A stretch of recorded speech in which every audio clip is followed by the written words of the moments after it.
Good evening, ladies and gentlemen, and welcome to episode number 110 of the Wise Guys Sports Show here on the Wise Guys YouTube channel. I am one of your hosts. I am the Big Rican on Sports, Mike Martinez. And without further ado, I will bring in the DG to my spider, Mr. JC Blue Note, Jim Critty, and James. I'm on vacation. I didn't need to edit shit.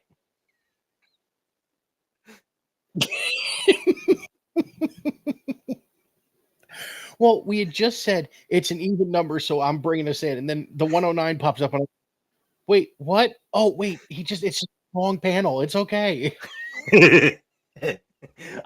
As you guys can tell, I haven't put up an OTR or a translator in 2 weeks. That's on the agenda for tomorrow or Tuesday while I'm off. Well, the other thing, too, is I think we had an OTR off the rip because you come in like this. That'll go up. Trust me. Oh, please. It should. Absolutely. But James, let's first do this. Happy Mother's Day to everybody out there. Of course, especially to my mom, Jim's mom, and of course, my wife, Bobby and I. You got to hear this one. So Dad's an idiot and left Mom's gift at the office. And so Bobby, don't look at me like that. It's like I got to drive 45 minutes. Did you? Oh, wait, hold on. Off topic. Did you get the other thing we were talking about? I do. Like I said, I haven't edited shit. It'll be ready for next week, which will be our last show of the month, and we'll talk about that here later on tonight. So, excuse me. So Bobby and I go out this morning. We did the grocery shopping that needed to be done, so she wouldn't have anything to do tomorrow. We pick up the gift. We get the cards. We come walking in. I go, all right, Bobby, go sit with Mommy. I'm going to get the stuff out of the car. Bobby goes, Mommy, your card's Paw Patrol, and you got a tablet. Son of a bitch. Well, she likes to read, and she's been doing it on her phone. So I got her. She had a Kindle 7, and I got her one. Just she can read on it because the one we have is dead.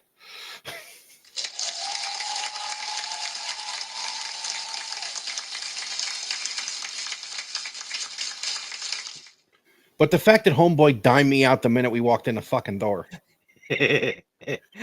Although I would say the two best things, because my mom and I didn't do anything today. We're going to do it on Tuesday since I'm off. You figure nobody was going to be able to get anywhere today. No, you weren't going to be able to get anywhere near a restaurant. We're going to go to the Cleveland Museum of Art probably on Tuesday earlier because it's supposed to rain later in the day, and we don't want to get caught in the rain. Coming from or going to, we'll go grab some food afterwards. But the Mike, I think I've sent you some of their videos before. Mike and Jen Harrison or Harmon, yes. Put up.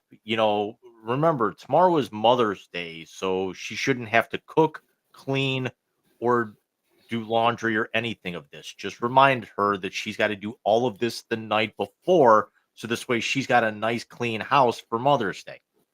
Did you see the one where she has the red dress on and he goes, "Do you want the petty answer, the husband answer, or the honest answer?" Yep, uh the husband answer is you look amazing. I'm so lucky to have you. What's the husband answer? I don't give a fuck. No, the husband answer is you look amazing. It hugs your curves. You look great.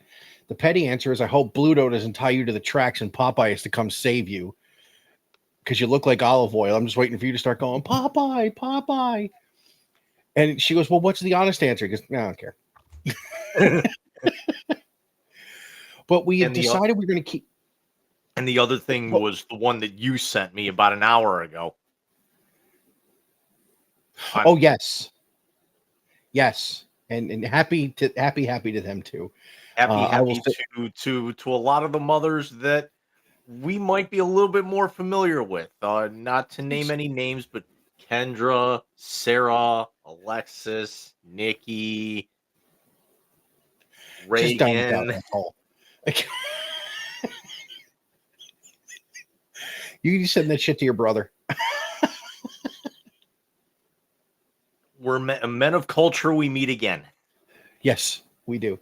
But we have decided we're going to keep tonight's show abbreviated in honor of Mother's Day. And, well, to be real honest, the Cavs are on right now. We don't want to miss the late action because of what's going on. So, what do you say, Jim? We jump right into the hat trick. Let's get this puppy going.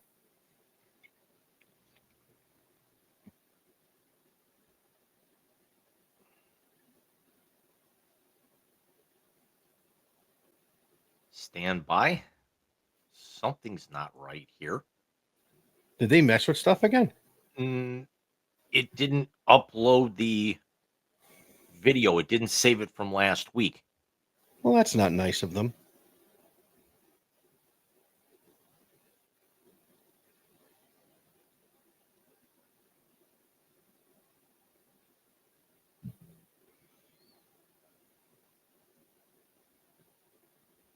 Sipowicz. Do your impression of David Caruso. It's the three biggest topics in the world of sports from the last week. Get ready for the Wise Guys hat trick.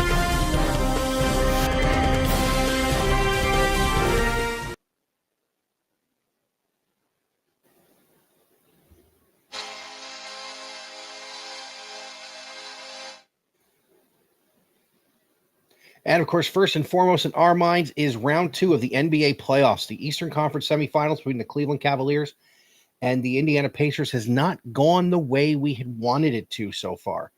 Of course, you still have two very interesting series in the Western Conference, and the same thing happening to the Celtics has happened to the Cavs. So let's start with the Knicks and Celtics, if you would, Jim. And let's talk about shocking way to end 2 games in Boston, where they blew double-digit leads both nights. 20-point leads both nights. Let me say this. We have talked about the Celtics all year, and I have been of the opinion that if they had any kind of adversity or they didn't shoot the lights out of the gym, they weren't going to win. And I mean, I hate to say I'm right, but last night they shot the lights out of the gym, or 2 nights ago. And, oh no, last night, I'm sorry. Yeah. Last night they shot the lights out of the gym and they had no adversity and they won. The first 2 games in Boston looked a lot like the 2 games they lost to the Cavaliers earlier this season, where they had big leads, they went cold from the field, and all of a sudden, here they come. And I got to tell you, Mikal Bridges' block on Tatum was my favorite play so far in this postseason. And this Just is also on why Tatum. this is why the Knicks go out and get Carl Anthony Towns just for something like this, because you figure it was going to be a 2-man race between Cleveland and Boston. This is why you go out and get a guy like that to pair up with Jalen Brunson, is because you got your all-star guard. Now you actually need that presence up front that the East really doesn't have, if you want to be honest. Because No, probably outside of Cleveland. Exactly. Realistically, outside of Cleveland, there's no true big man in the East. Um, and you've got a guy who's a perennial all-star, was an all-star again this year in the Big Apple, and you go out and you get them to be able to handle whoever that second round opponent is, knowing that if you can actually wear them down and knock them off, you could honestly be the favorite in the conference final, even if even if you don't have the home court advantage. Yeah, I don't think they'll be the favorite if it goes the way we want it to on the other side of the bracket.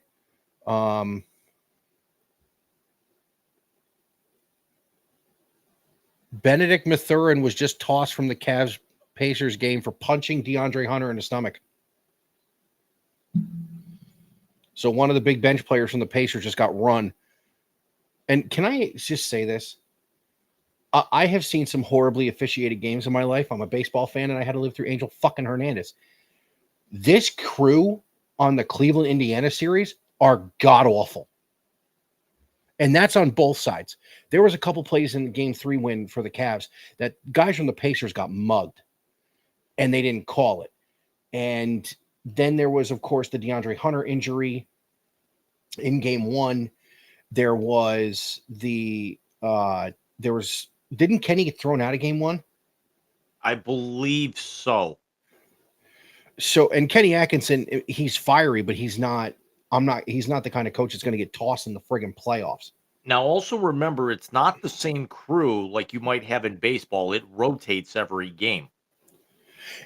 Do they do that in the playoffs though too? Yes, because the one that you and I talked about in our production meeting on Thursday, Tony Brothers, who's arguably one of the 3 or 4 worst referees, head referees in the NBA, called Game 2, and he's actually had it out for the Cavs in the playoffs when the Cavs have been at home the last few years. I was at one of those games. Is he the Angel Hernandez of the NBA? If he's not, he's definitely his face is on the mountain. Jesus Christ. So now the Cavs, of course, come back and win by 25 in Game 3, excuse me, in Indiana, steal some of that momentum. Of course, it's not going the way we want to right now, but let's talk about this. If it goes 2-2, now it's Cleveland's got home court advantage again with games 5 and 7 in Cleveland. If it goes 3-1, I mean, is this just the injury bug that caught them at the wrong time, dude? Honestly, I actually wrote about this on the Sports Note earlier this week, and that's why I have the caption up there that they are preparing to eliminate the Cavaliers as they are now up 23. And it's just getting worse. It's you were hoping to get any kind of production out of the 3 returning injured stars in DeAndre Hunter, Evan Mobley, and Darius Garland. And as it stands right now, Darius Garland has played 7 minutes. He is a minus 14 on the floor. Donovan Mitchell is a minus 22, yet has 5 points. Max Strus is a minus 16 and leads the Cavaliers with only 6 points. This is getting ugly very, very quickly. Ty Jerome at least, scored. He hit 2 free throws, which means he matched his entire Game 2 stat line where he shot 1 of 14 from the floor. You are correct, Mike. This is the injury bug hitting it at the absolute worst time. And this game is getting out of hand very, very quickly. And unless the Cavs can get this back to maybe single digits, which Indiana has already outscored the Cavaliers 10-0 in the second quarter, and there's still 9.5 minutes left in the quarter. I'm sorry to say it, the Cavs are done. There's another 24 minutes. The Cavs will be done by the time we go. Mathematically, it's basically all but over if they don't get this thing to probably within single digits by halftime, by the time we go off the air tonight. They're also going home for Game 5, so you don't know what's going to happen there. They could win Game 5, and they've proven they can win on the Pacers' floor. Now, is a 3-1 comeback in the cards, not with these guys being injured and playing through injuries and not being at 100% to play their best. Is it out of the realm of possibility? No, it's not. I don't think anything with a team that wins 64 games is out of the realm of possibility. However, when you have to mitigate that with injury, with inconsistent play because guys are in different roles and they've been in all year, that's a different animal. And nothing but love to this team. I hope they get it done. I hope they turn around tonight. We've seen them come back from multiple 20-point deficits all year. Hopefully they can right the ship and get it done tonight. But let's go to the Western Conference real quick, Jim. And let's talk about OKC today playing some ungodly defense in the first quarter and then almost losing anyway. How do you only give up 8 points in a fucking quarter and still be down by 10 at any point in time? It's simple. Aaron Gordon, this generation's Robert Ory. He only shows up in the playoffs. And Nikola Jokic is still in the MVP conversation every single year. I mean, there's a great story that was on ESPN earlier today is, you know, Shai versus Jokic, who's going to win the MVP? Because both can make massive, massive cases. Granted, Shai had the fantastic year, and Oklahoma City had the best record in all of basketball. But then here you've got Jokic, who, after getting bounced early enough in the playoffs last year, coming off the title defense, still gets them to a 4 seed, um, and knocks out a very capable Clipper team, and then steals game 1 and game 3 in this series. And we all thought that this was going to be a borderline gentleman's sweep. Agreed. I heard the best line that I've ever heard in a basketball game. At one point in time, Shai had the ball ISO on Russ.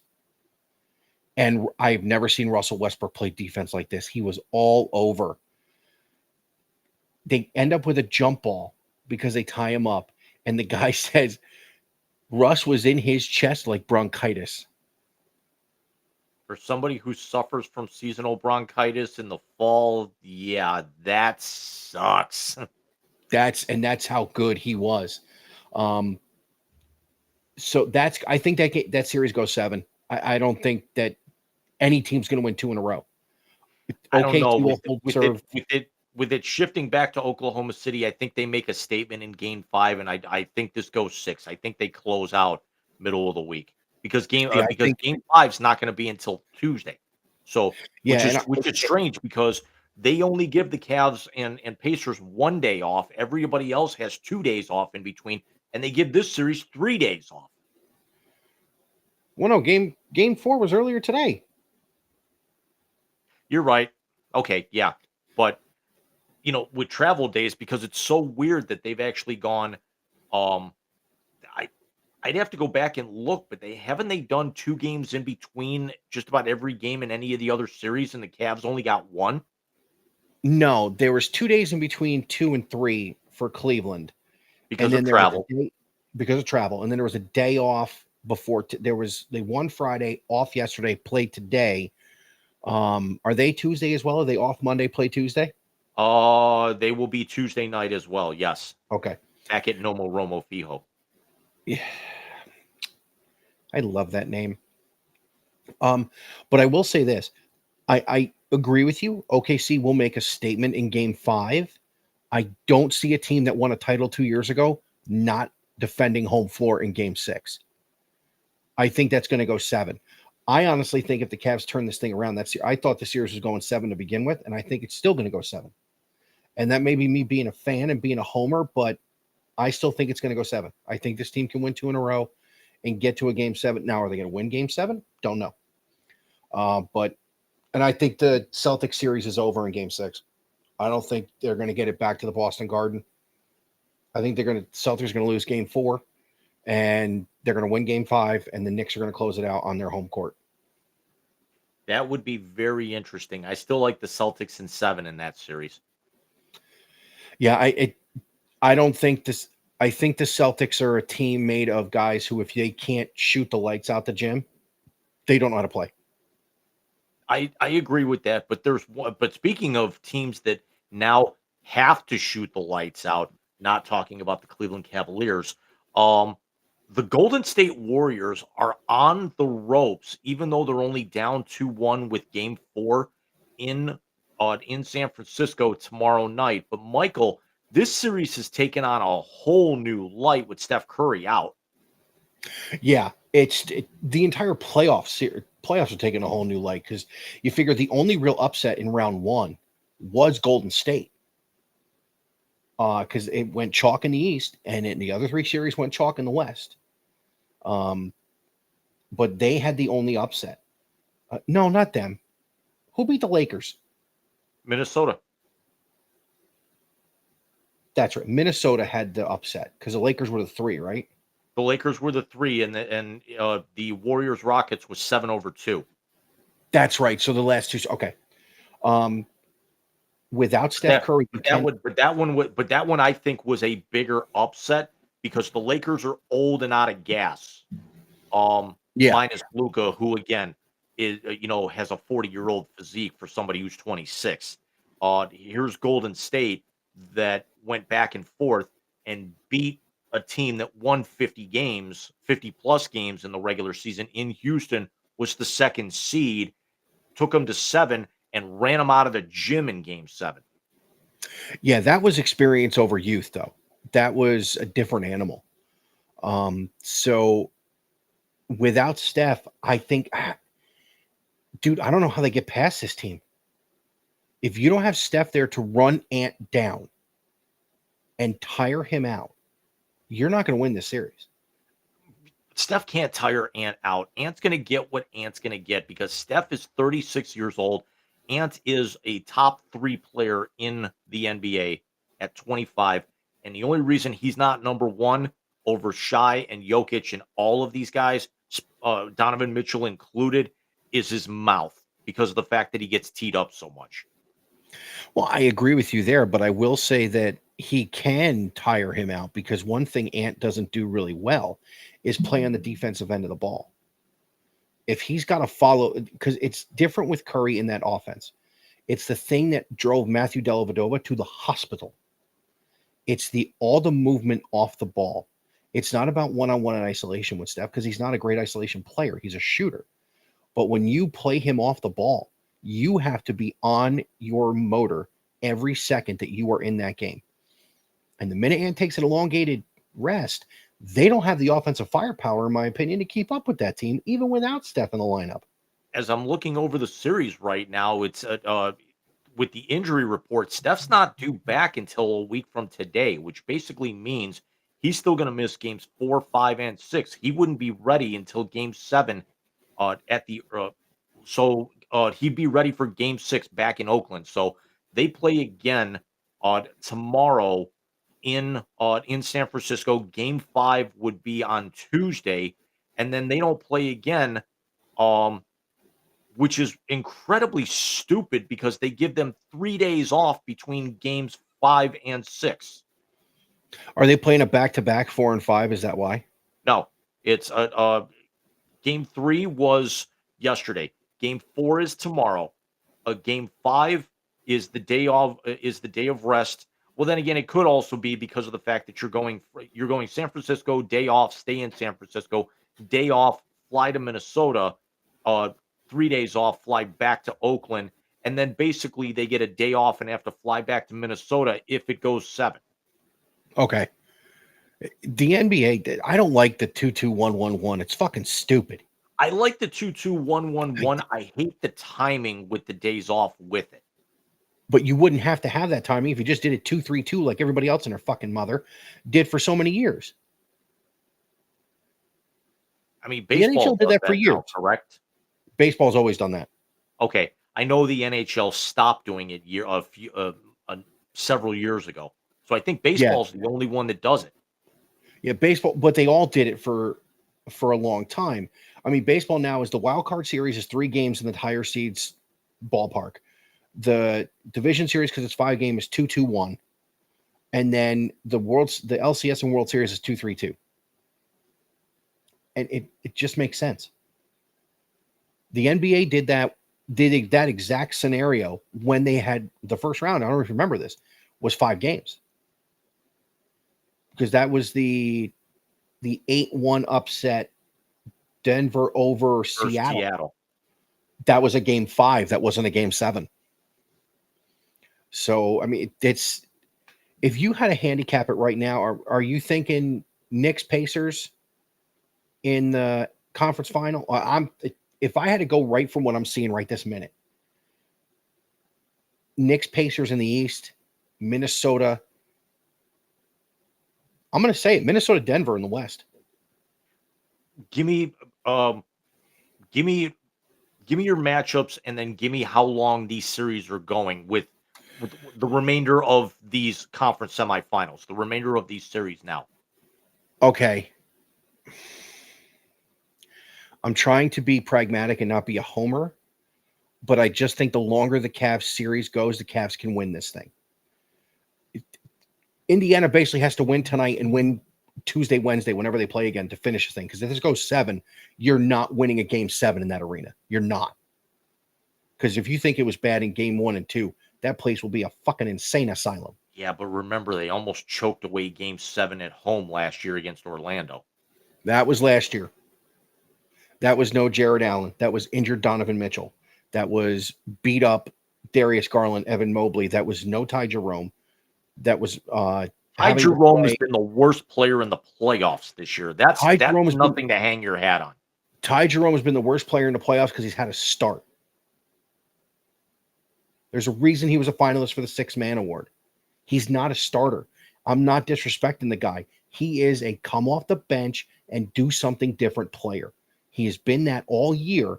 And if you look, his big scoring games, everybody's like, Ty Jerome's the greatest thing since sliced fucking bread. He's been the sixth man. If it goes 7, I have Cleveland. If it goes before that, it's Indiana. I think the Knicks are gonna beat the Celtics. So I have a Pacers-Knicks conference final, like we've had a couple times before. And I like the Knicks in 7 in that series. In the West, if it goes the way I think it's going to be Minnesota and Denver. That goes 6, and Denver goes back to the finals to play the Knicks. And at that point in time, you don't bet against the Joker. I'm going to actually say if Boston wins and sends that 2-2 back to the Garden, I like the Celtics in 6. If the Knicks win, I like the Knicks in 6. With the fact of the Cavs getting run out of the gym right now, I like the Pacers in. I'm going to say it. I like the Pacers in 5. I like them to close out on Tuesday night in Cleveland. In the West, I think Oklahoma City woke up. As I've gotten the caption there, I like Oklahoma City in 6 in that series, and then I gotta say, no Steph. I like Minnesota in 5 in this. I don't see how that they're going to be able to match up with not only trying to contain Ant, but also arguably not named Shy or Jokic, the best player in the playoffs, in the Western Conference, has got to be Rudy Gobert. I think Tyrese Halliburton has been the best overall player in the playoffs. I think right now, if I actually had to handicap an MVP, I would give it to Ty Halliburton.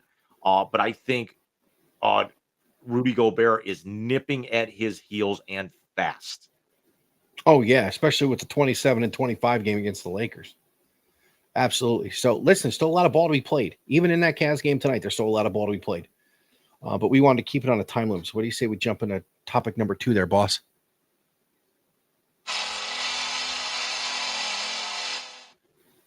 We shift to the ice where the NHL playoffs are in full swing right now. And, man, we got a couple of dandies going on here.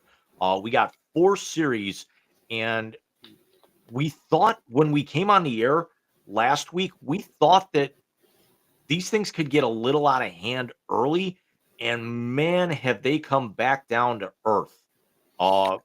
They really have. We actually had the Capitals. We had the Capitals lose game 1 against the Hurricanes, and Carolina now leads that series 2-1 with game 4 tomorrow in Raleigh. We've got the one kind of a little bit closer to my heart here. The Dallas Stars laid 5 on Winnipeg, and it was stop me if you heard this headline before, Michael. Connor Hellebuck got shelled on the road in the playoffs. Can't say that I have. It's like the theme of this year's playoffs. He's been trash on the road. He gave up 5 again today. He didn't get pulled today, but he gave up 5, and they figure how much worse could it get? And that actually would have made the 4th consecutive road playoff game that Hellebuck would have been pulled for. We talked about it last week when the Blues had shelled him. What is it that he looked like the Hellebuck of old in game 3 when the Stars in game 2 in Winnipeg when the Jets won 4-0. And he looked every bit of the Hart finalist that he's going to be. Um, and yet today he looked like a beer league backup. You can't even say it looked like a beer league backup. Wasn't it a beer league backup in Zamboni Jar where the pitched a shutout a couple of years ago?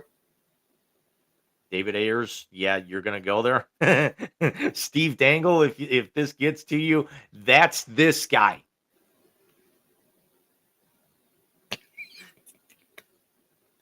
Oh, sidebar. At work yesterday, I decided to put on the and shuffle the OTRs just because I had a bet. I was at work and angry. I needed a laugh. The third one that came on was the Brady Bunch one.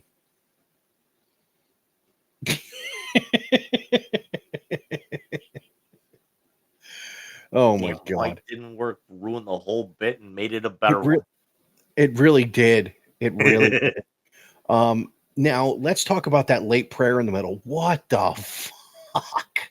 Please tell me Jack Eichel didn't score that goal. Edmonton gets the first 2 in Vegas, and then it's 3-3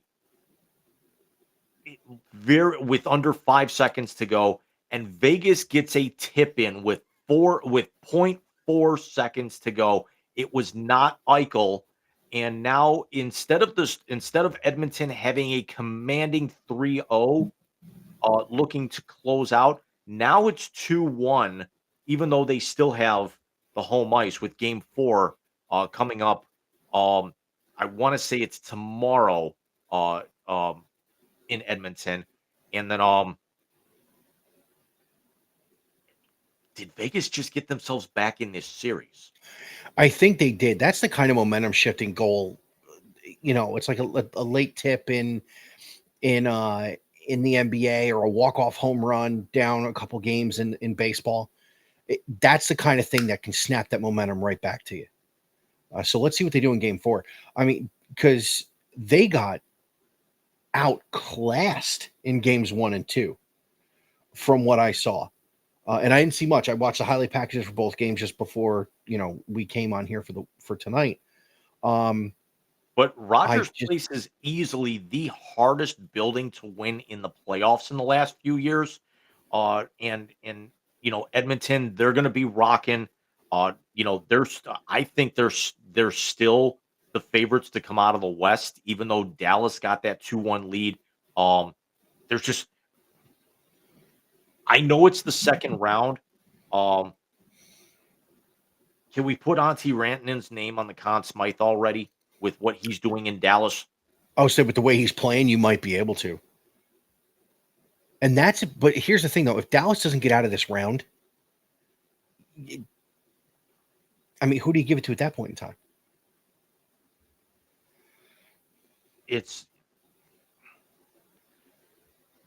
Does it really matter? I mean, Dallas finished with 106 points in the regular season, and they were still 10 points behind Winnipeg in the Central. But there were a lot of people. But that's also because Winnipeg got off to that record start at the beginning of the year, but they were more pedestrian after the All-Star break. Because remember, they were so far out in front for the first part of the year, and then and then Washington started to reel them in with the President's Trophy before Washington kind of faltered in the final week and a half of the regular season. But Dallas has been arguably one of the most consistent teams all year. Yeah, I was going to say you can't get to 106 points and not be consistent unless you're like Winnipeg and you just go out to an ungodly start.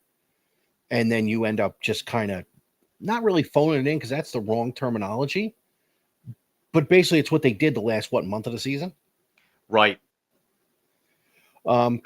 James, Mikko Rantanen, Michael, in 10 playoff games, 9 goals, 9 assists. He's a +2, 8 penalty minutes. He's averaging 19.49 on ice and leads all scorers in the playoffs with 18 points. Good God. The reason I said your name is James. Is Toronto going to make an actual run at this? I mean, let's see what happens tonight because with just about 2 minutes to go in the second period, it's 1-0 Florida um in Sunrise there. Uh but Toronto, that's been easily the series that we all kind of wanted um because you've got the poster child, you've got Canada's team um and this might have been the least honestly best look at making a deep run in the playoffs, and yet they're going up against the defending champions. I'm not going to try and steal his thunder, but Dangle even said after the overtime winner in game 3 the other night, um these are the Florida Panthers. This is a team that won the cup last year, went to 6 the year before and lost the cup to Colorado.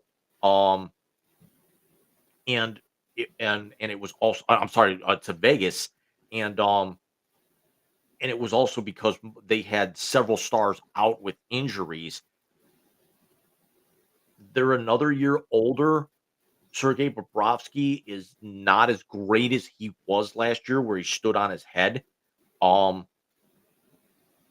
and Toronto right now has got some goaltending issues with their starter, getting knocked out. Literally, he got knocked out in game 2, and there's no guarantee as to when he's going to be back.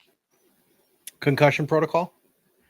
Yes, he was actually stretchered off. He did participate in a practice, um, but he still hasn't been cleared yet.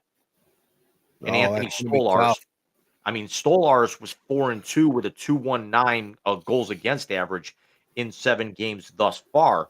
And so now the Leafs are having to sit on, backup Joseph Wall, he's 2-1, but his goals allowed average is 4 after taking over from Stolarz. Yeah, that's going to be tough to keep winning. I mean, you got to put up a lot of points, or you got to put up a lot of goals. Excuse me.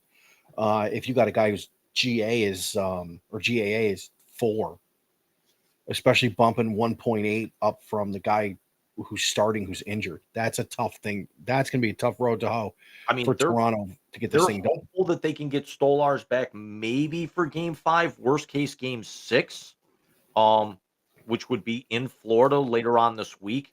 But I mean, if Toronto can actually mount a comeback here, again, there's still a lot of hockey. There's still a whole extra period to go. They're only down 1. It's not like what's going on with the Cavs, where again they're still getting run out of the gym. Um, not trying to harp or play I told you so or anything, but it's a completely different animal. We can see the Cavs don't have it tonight. This is the NHL. You get one lucky bounce and you're right back in this game. For Toronto, you go to overtime. Remember, in the playoffs, it's full 20-minute periods. You could play 3 overtimes. Remember, we had a game a few years ago during um the COVID season where it was 5 overtimes, and they actually had to push one game the following day because they couldn't get it in the bubble because they were only hosting in 2 sites. So the first game ran so damn long that they couldn't actually squeeze one in. Yeah, the bubble was tough. I mean, you hear a lot of people say the bubble titles were tougher than the normal ones were, but not to get into that. I'm interested to see. I would like to see Toronto get this thing done, just because it's been 30 some years since Canada won a cup. It's been 60 years for Toronto? 1967, so it's 58. 59 years. Yeah, so I mean don't get me wrong. Connor McDavid winning one would be great. Having Edmonton bring it back, especially with us growing up, Edmonton was the dynasty after the Islanders. It's there are a lot of guys you want to see win one, but to see Toronto be the one to bring it back to Canada would be pretty cool. As much as we won't be able to stomach the Maple Leaf fans at that point in time, except for Dangle because he's just a lunatic like the rest of us. Better story for the conference final: Ovi against Toronto, or a possible All-Canadian West final between Edmonton and Winnipeg?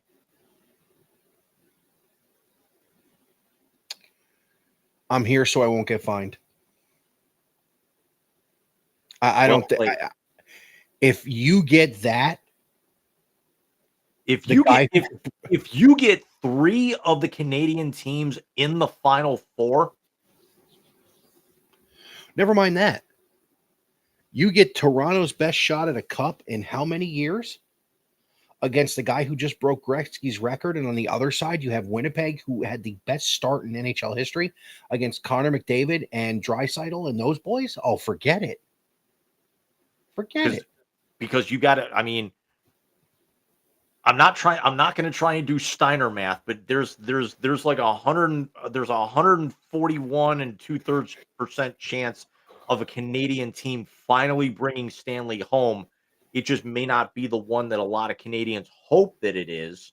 Um, because let's also be honest. If we get and we've still got another 2 weeks. I mean, that's going to be the problem though, is because since we're off Memorial Day weekend, by the time we come back, we're going to actually have pretty much the Stanley Cup Finals ready to go.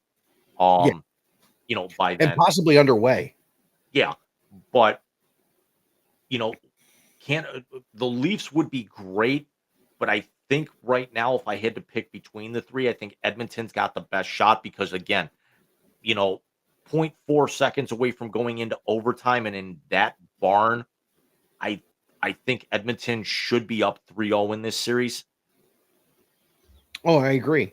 I Although agree 100%. although Edmonton's actually had some goaltending issues, is they've actually had to go to Calvin Pickard uh with, I believe, Stuart Skinner's got a minor injury.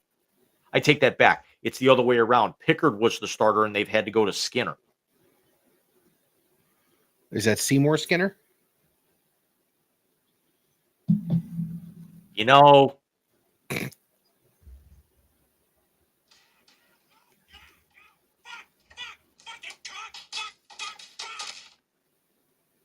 right animation, right night of the week, wrong show though. Yeah, no, agreed. Did you happen to see what I sent you on Instagram before? Oh, you mean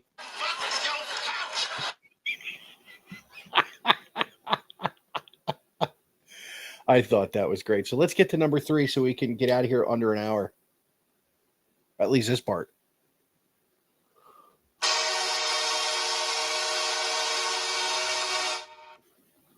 Doth my eyes deceive me?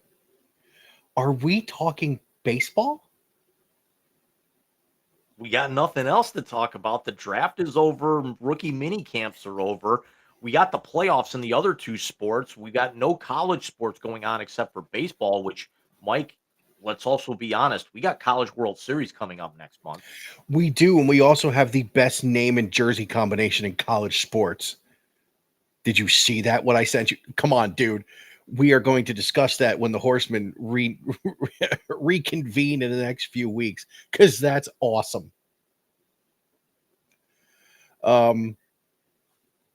We can talk about that guy and the booty divers all at the same time just to see John like melt down. But yeah, biggest surprises after the first 40 games. Does that mean I have to get up and start twerking like the New Day? Good Christ, no. Bootios. Bootios. No, don't. That's oh god, that's a fucking visual. Jesus Christ. They're down 41 at the half. I don't want to talk about it. I know. Yeah. I saw. Okay. I saw. Yeah. No more Cavs talk tonight. Nope. Do or die. Game 5, Tuesday night. But biggest surprise is the first 40 games. I'm going to be a little bit of a homer here, and I'm going to say Pete Alonso, who is hitting over 330, if I remember correctly. He is first in the National League in doubles. He is second or third in home runs. He is second or third in RBIs. And Juan Soto hasn't done jack shit yet. He's got 8 bombs, but he's hitting 260. He's got a lot of bad luck. But the Mets overall, and even when we did our preview show, I did not have him winning the Eastern Division. I was really this whole time. I did not have him win the Eastern Division. That being said, their pitching has been off the charts good. One other thing that surprises me is that the Rockies are worse than last year's Azerbaijan White Sox. Thank you. For those who actually have been living under a rock, the Colorado Rockies going into action yesterday were 6-33. They are already 19 and a half games out in the National League West. They had I want to say they had the second most losses through 40 games in baseball history, and that's including last year's record-setting White Sox. Yeah, I think the Baltimore Orioles, who started like 0-30, were the one that had the most, or was it 62 Mets? One of the two. It was They fired the Bud Black. Orioles, Was it? They fired Bud Black today. and yet they go out and they win today. That always happens. That shit. Yeah, You fire a football coach midseason, they rally around the new guy and they win a game, or they fire the manager and they go on a run. Rockies are gone.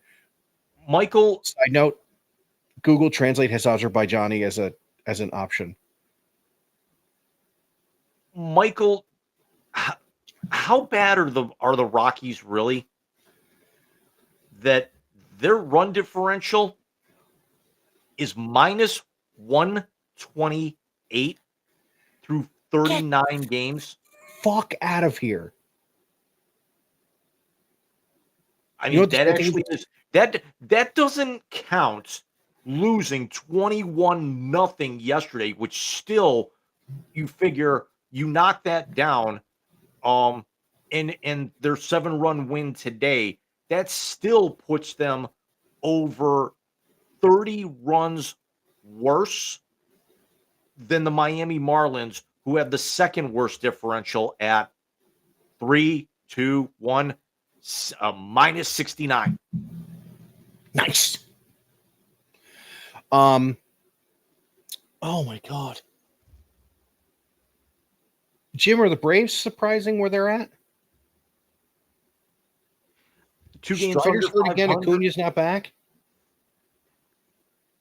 I mean, you have to figure, can we just call that division what it is? The blank check division, because of all the money that gets spent at the top of the food chain, and the fact that, Washington and Miami don't spend dick. Yeah, but Washington's got a damn good team. Washington built this thing between the Soto trade and their drafting. They have built this thing pretty damn well. I mean, if you look at it right now, the Mets have a 2-game lead over the Phillies, but they have any kind of tiebreaker in hand because they swept them already. They're 6.5 up on Atlanta.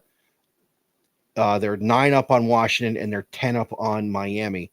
The Cubs, who came into today in first place in the Central, dropped 2 or 3 to the Mets. Cardinals are at 22-19.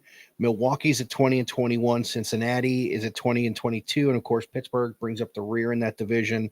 And keep in mind, there was a lot of heat on Ollie Marmol. Would he make it through to the All-Star break? And don't look now. The Cardinals are the hottest team in baseball, having won 8 in a row, and they're only a game out. They haven't lost since the Mets beat them last week in St. Louis. You want to know something else that's surprising? You ready for this? How about Devin Williams falling off the fucking table? He has been terrible.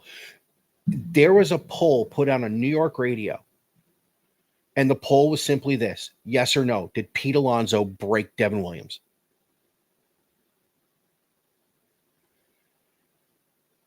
And I'm like, wow. Outside of the New York Mets, who's been, I mean, for you being biased, who's been your best surprise of the first quarter of the season? Boston. Boston has been outstanding, and they're playing well. They're only a couple games over 500, but they're 2 games behind the Yankees, a couple games in the loss column. But I will say this: what Boston has done with Rafael Devers complaining every 5 seconds, Trevor Story's finally healthy, and Bregman has been great. That's a team that's going to be tough to beat coming down the stretch. Um, I will be who's the doing a right piece on fielder? Devers probably tomorrow or Tuesday. Who's the right fielder? Is that Cassis or no? Cassis was the first baseman who blew out his knee. Okay, who's the right fielder? Jared Duran. Um, he has been outstanding, and he's just going to be a force once he finally figures everything out. Um, also, San Francisco, Jim. San Francisco has been really good in third place in that division. We could be wrong. We could get two teams out of the West, or we could get three teams out of the West and two teams out of the East, and just the Central winner as opposed to two in the West and three in the East. Michael, your argument is completely invalidated because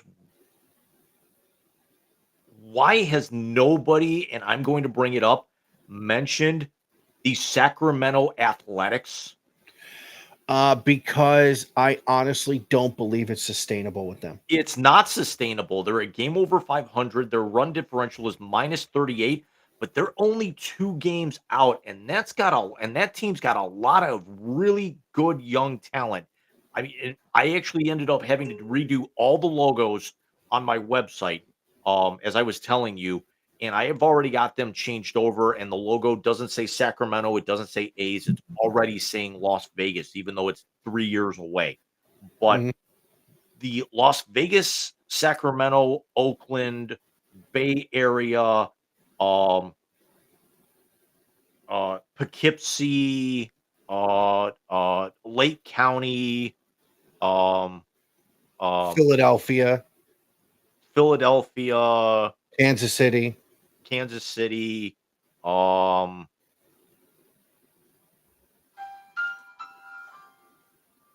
athletics have got to be the best story in baseball right now. They are one of them. Um, it, I won't say they're the best story just because it's bullshit that they're in Sacramento doing this. If I had to think of a best story in baseball, it's a toss up between the Cubs, who we thought were going to be good. We didn't think this good. Pete Crow Armstrong is an absolute monster and a problem. The Cubs, and in my opinion, the Giants. No one had the Giants over 500 at all this year. You expected Justin Verlander and a bunch of no names to pitch these guys in the third place over 500 in that division? What are you, crazy? I need to go back and look at the tape, but I might actually be able to toot my own horn and give myself some flowers and a victory pose. Did I or did I not actually say that the Detroit Tigers could be the team to beat? And they're starting to get a little bit of distance, even though they're only 2 games up right now.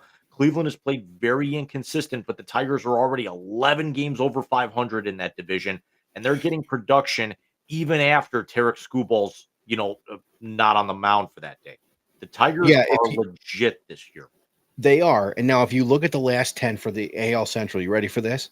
Last 10: Detroit 7-3, Cleveland 7-3, KC 7-3, Minnesota 8-2. And the That White Sox division is, are in 6. yeah, the White Sox are 4-6.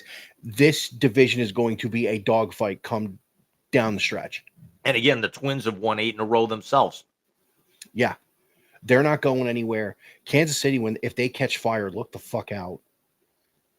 Um, you know, Detroit is the favorite, and we all said that. I mean, I picked the Gardos to win the division, but because I thought they would have better pitching, full staff, not just ace. So I mean, buckle up in the Midwest, boy.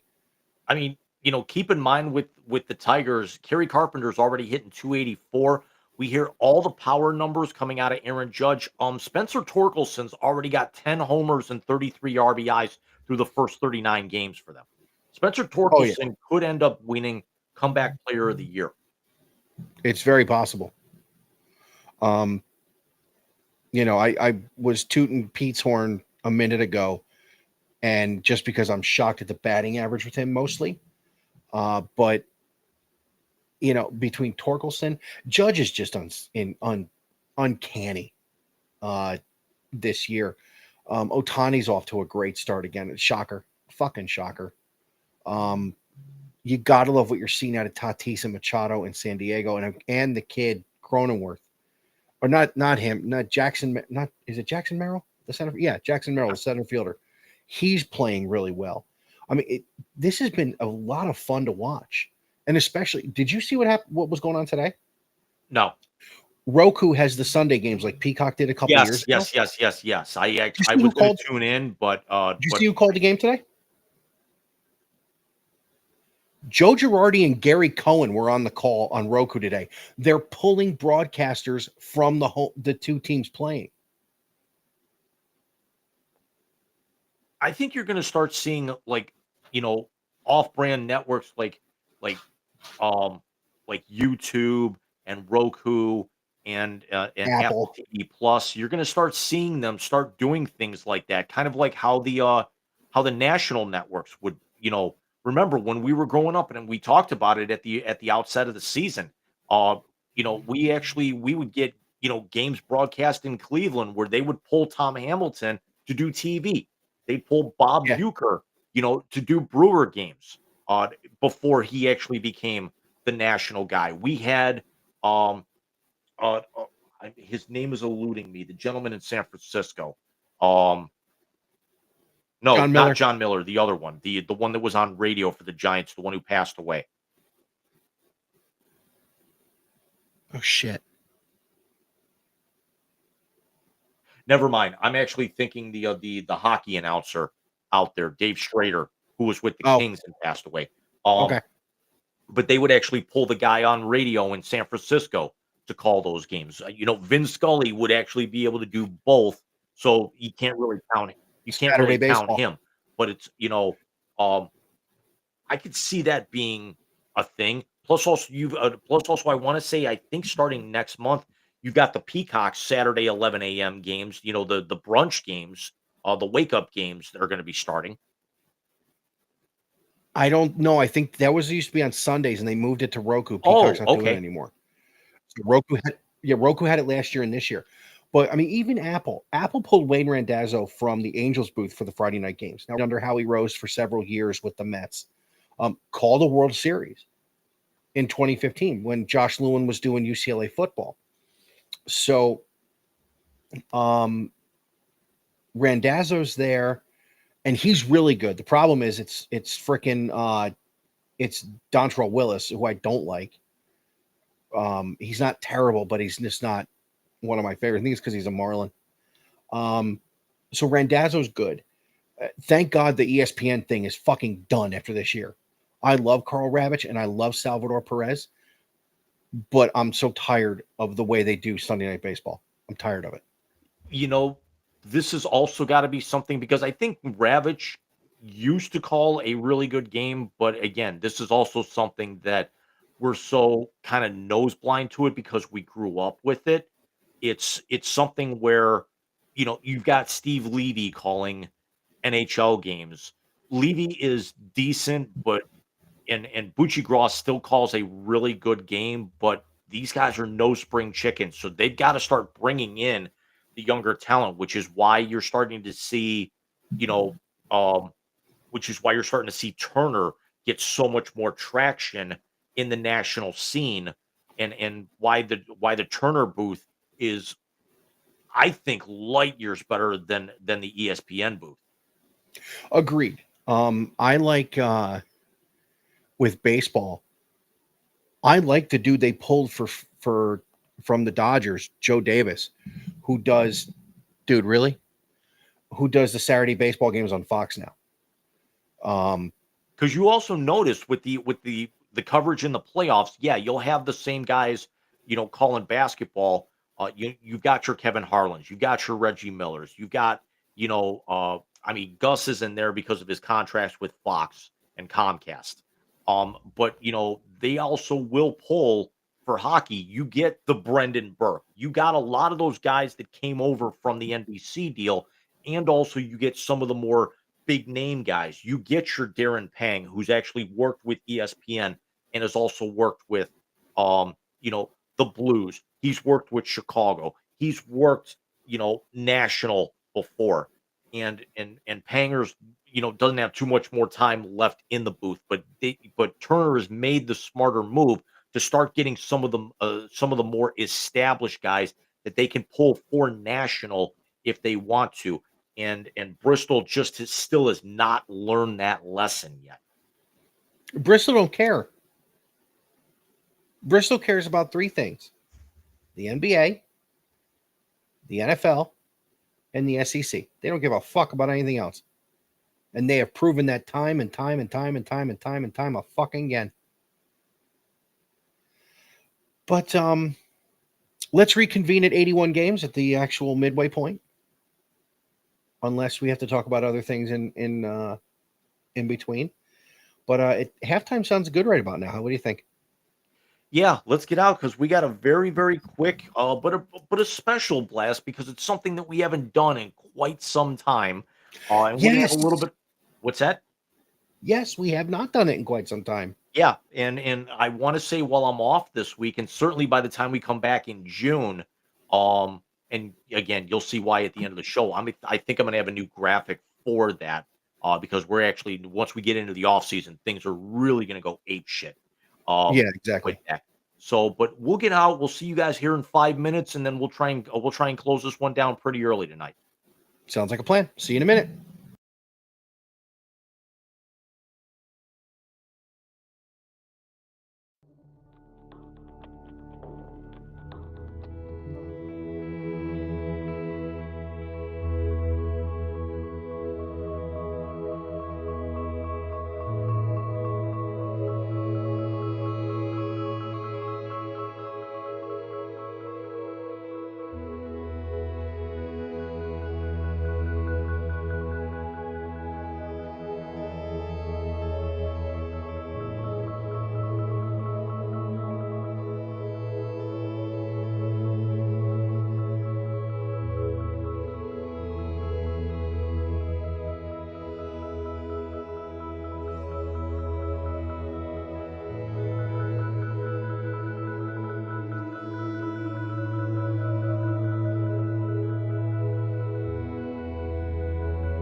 And we are back.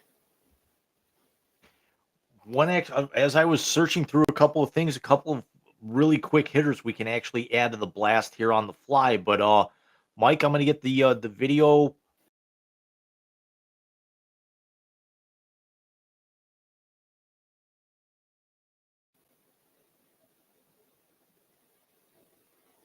Hey, in case you haven't noticed, and judging by the attendance, you haven't.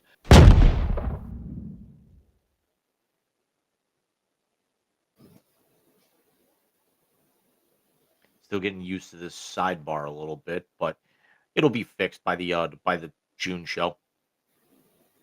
We're just gonna free do it next week. Pretty much. Jesus. So for the first time on the Wise Guys in a several months, we've got a thread count. And it's terrible. Half of it is.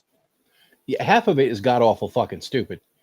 The other half is not terrible. I mean, we don't agree with one of the aesthetics, but one of them is pretty badass. And I would like to ask a question: So Is the next NHL hockey expansion team going to be the Sloths? Shut up! I knew where you were going with that. I've never seen the movie. I knew where you were going. Oh, it's so good, dude. Dennis Miller plays such a good favorite. I don't do Disney, and I don't really do animated unless it's anime. By the way, the new Devil May Cry animated series on Netflix, fantastic. Yeah, I don't do much anime.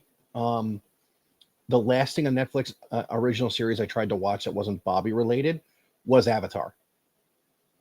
When they will say Airbender. After I get off with you, I got about 40 minutes left of the new Untold documentary, and this one is the infamous it's called Shooting Guards, but it's the infamous Javaris Crittenden Gilbert Arenas incident. With the gun? Yes. Gotcha. So let's get started let's start all the way on the left there. The new threads that are as if the Azerbaijan White Sox aren't bad enough. Now we get this. I'd say they didn't have a prayer, but the Pope's a friggin' White Sox fan. What the? What's I wish I had a glove because the only way that I could actually respond with that, Michael, would be it has to be, Ricky Vaughn throwing his glove down, going, "Goddamn White Sox fan."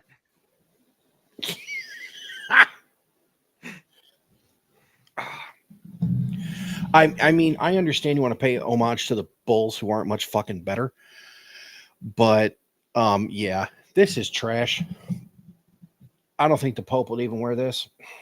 And I mean, the University of Houston is saying, to hell with you, NFL, and they're coming out with Oiler-inspired jerseys for next season. Good for them. At least in terms of the colors, bringing back the powder blue and the red. Goodell needs to shut the fuck up. Sorry. But I don't mind the color aesthetic. I think it being so far on the nose, that logo is terrible. What? You know what it is? It's the Guardians with a sock. Or that's the smell coming off that sock.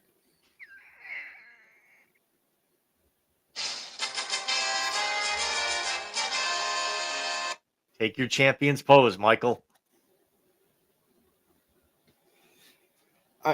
And I didn't realize the Chicago. And I didn't even catch that until just now as well. Good call. They have all the championships inside that the Bulls and that's horrific.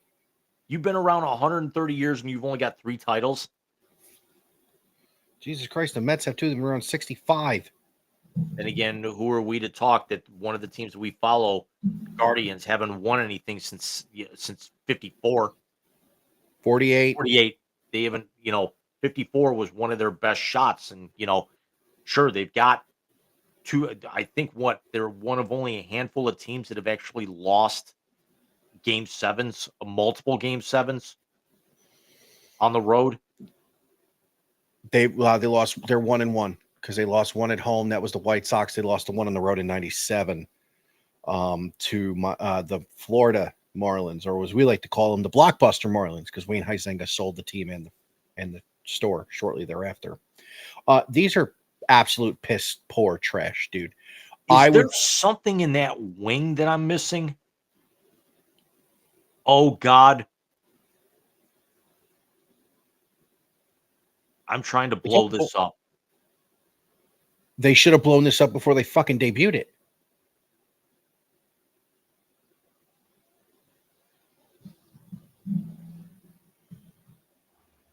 I'm going right to my phone for this. Michael, look at the wing. What the fuck is that? Are you seeing this? No, I also have to go back to the eye doctor. See, the back, I don't mind. No, the back looks cool. It's a little on the nose with Cincinnati.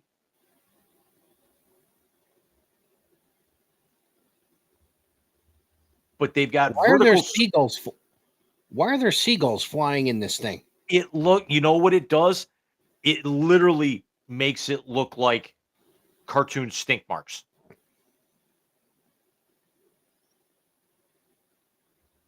Jim, why does it look like that?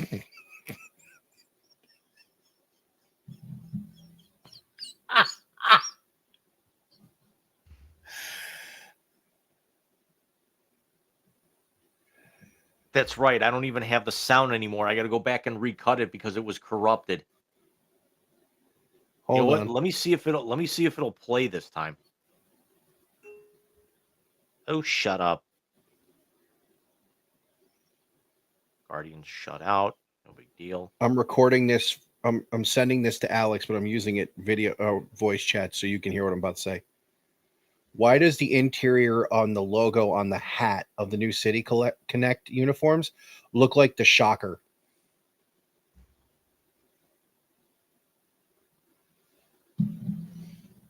I will read his response if he.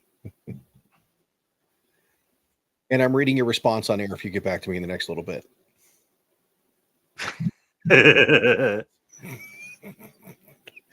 But let's talk about the new one, the good one, because this was fucking cool. Would you like to tell everyone the name now, sir? The Utah Hockey Club is no more. No. After a nearly 9-month search, and the smart thing that owner Ryan Smith did, where over the course of the final 4 home games, they polled the fans in attendance multiple different times. They had narrowed this down to the Utah Mammoth, the Outlaws. There were originally the Utah Yeti, but that was blocked by the U.S. Copyright Office because it was way too close to the Yeti Cooler Company. And the Sawatch or Samach or something like that, which is akin to a Yeti in Utah lore. And when I saw this occur on ESPN, I went and I looked at it. Say hello to the Utah Mammoth. That's fucking cool. I like it.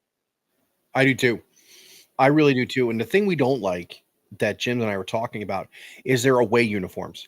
And it is just the word Utah across the front in plain block lettering. Not very imaginative, obviously.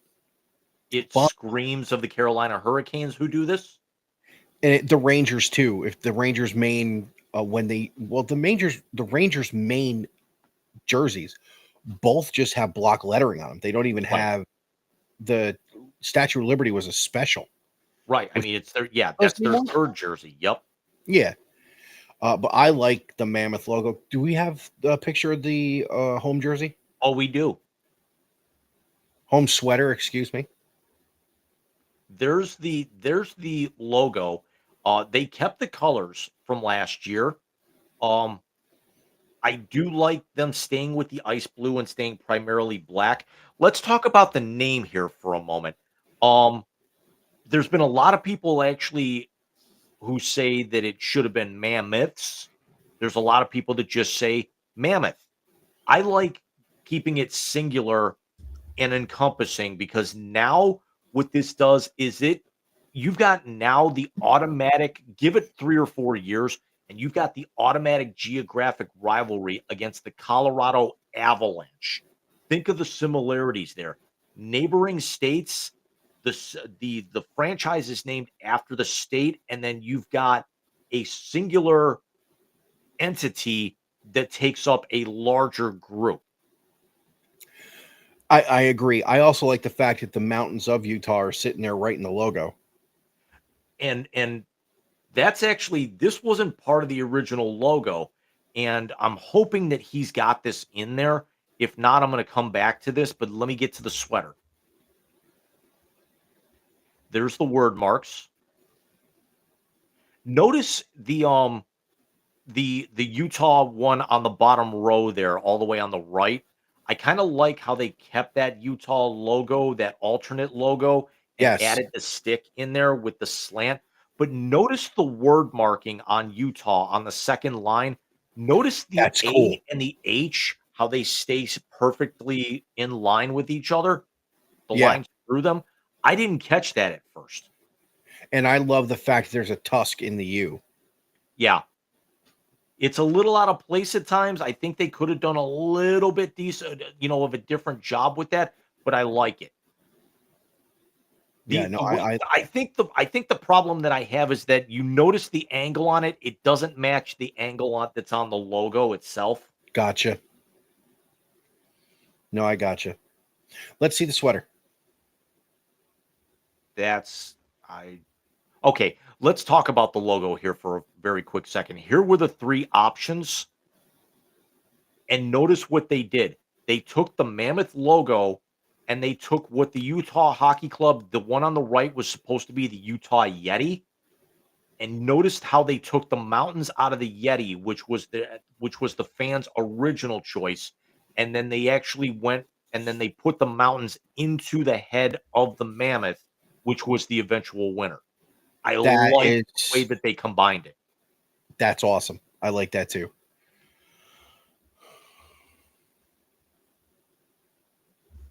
And there are going to be your 2025, 2026 sweaters. Yeah, that's pretty cool.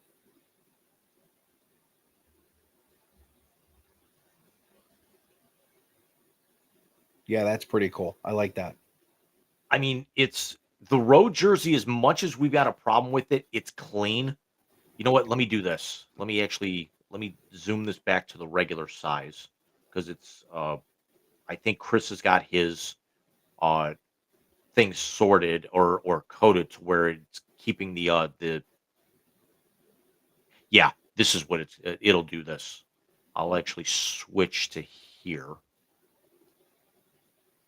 So there's your road sweater.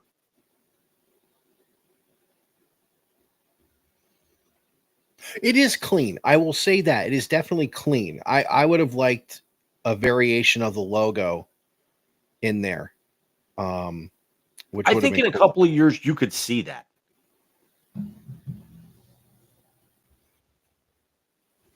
But I'm sorry, that's just cool looking now that I see it. And I Cool. think some of the players actually wore them for some of the promo shots, and they will be at the draft next month. So all the draft picks will actually be able to have that. And you and I talked about this. We knew that this was coming because the teams like to actually have their new threads ready for the draft, new Which identities. makes sense. When the Thrashers moved to Winnipeg back in 2011, there was talk they may actually not have the logo or anything ready, but they wanted to be known as the Jets for the announcement at the draft. Teams do this. Yeah, And they so just absolutely in do. times because let's also be honest, the draft is pretty much when a lot of people think the new season kind of starts. Agreed. Agree, because your fiscal year for the league start right around the draft too. Right. It's because all the leagues are the exact same. It's that they usually start anywhere between 30 to 45 days after their championship game or series ends. And then that's when your free agency and your trade period starts. But a lot of teams really start using the draft as the measuring stick for new identities, new looks, everything of that nature. So there was a possibility this could have leaked, but it's good on them to actually have the answer, get it out there now, and then this way they can market that. I might actually pick one of these up later this summer. Yeah, that's pretty. I mean, I wouldn't pick one up just because that's not my thing. But yeah, no, that's a really nice fucking sweater, man. There's one Um, other aspect in this that I did not see him do. And let me actually go back to the logo itself now. Look at the left side mountain. What do you see? an M. As in mammoth. Yeah, That is a very, very cool little tweak in there. that is a cool little tweak in there. Listen, I'm going to call them the Mannies for short, because that's the name of Ray Romano's character in Ice Age. But hey, But I mean, they've already got their hashtag tusks up. nice, I like that. nice. I mean, granted, the hockey in the desert thing sucked, but the Coyotes, in the last couple of years have been a cool idea. I actually this is one of those scenarios where when the Jets were established down in Atlanta, you've known me long enough to remember what was one of the first sweaters that I had, The when Thrashers. we exactly the Thrasher jersey that had the writing down the sleeve, which was still one of the dumbest jerseys ever, but I always loved it. And then when they go to Winnipeg, I still actually have, I've got that bad boy, and that's the second time I've owned that jersey.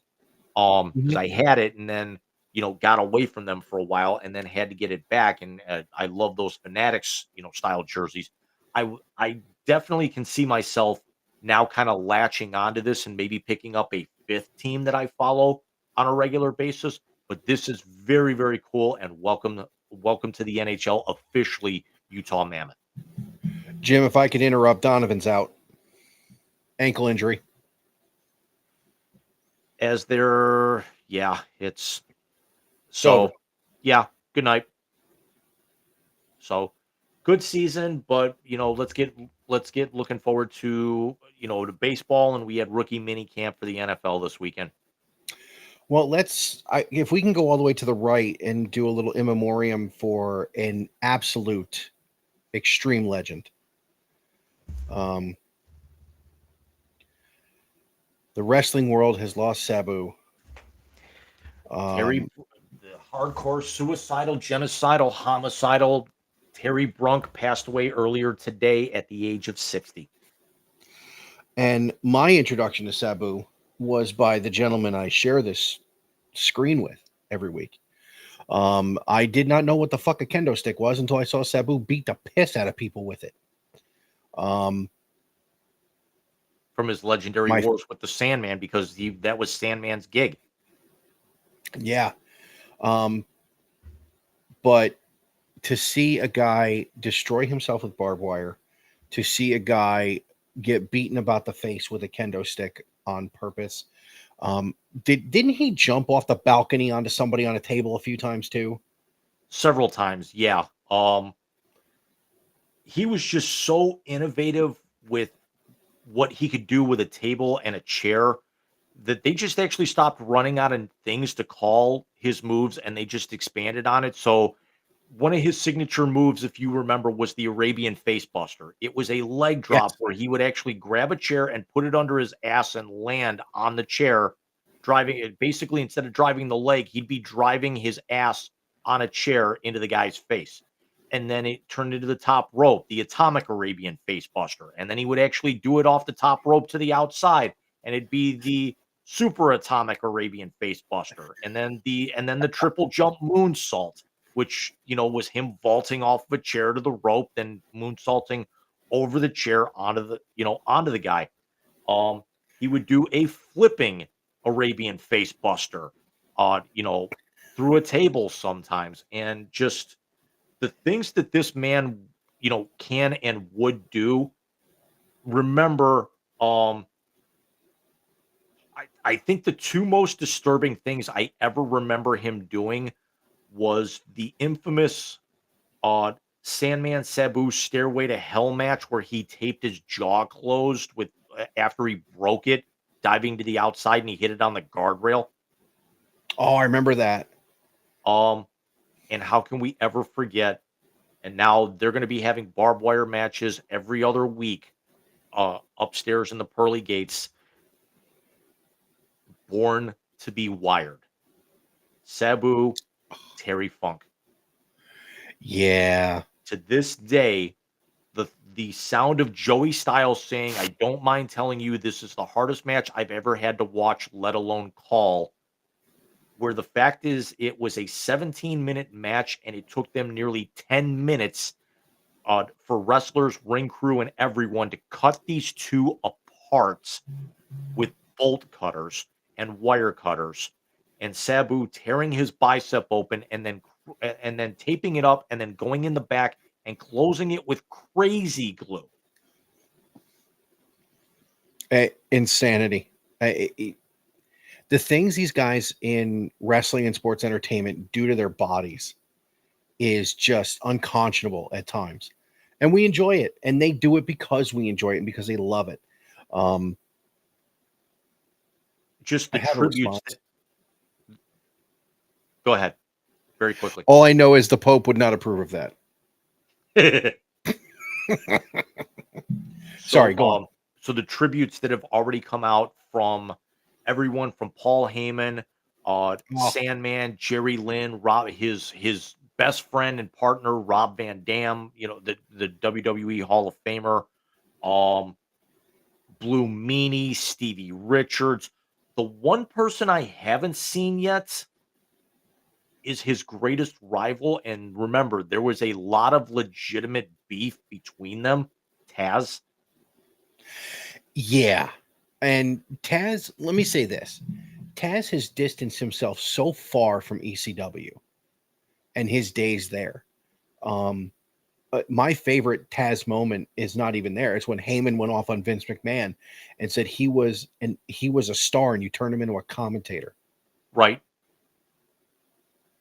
Was that during the ECW WCW invasion? It was, but I remember watching ECW every week and just how real you could actually tell that the lines were being blurred of just the animosity between Terry Brunk, Sabu, and Peter Sinercha, Taz, and just with the way that it translated into the ring. Remember that Sabu no-showed an ECW show really before their TV deal, and it was legendary that Paulie came out to the ring with Taz and 911 and publicly fired Sabu in the middle of the ring.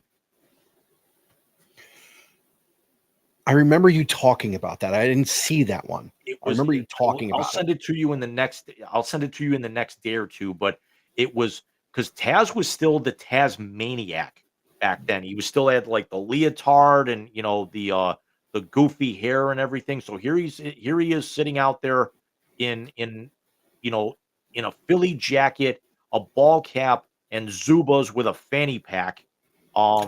Just leaning up against the ropes, and Paul E is basically saying, he without even so much of a phone call, he decided he'd take more money to go work elsewhere and not, you know, appear for you good people tonight.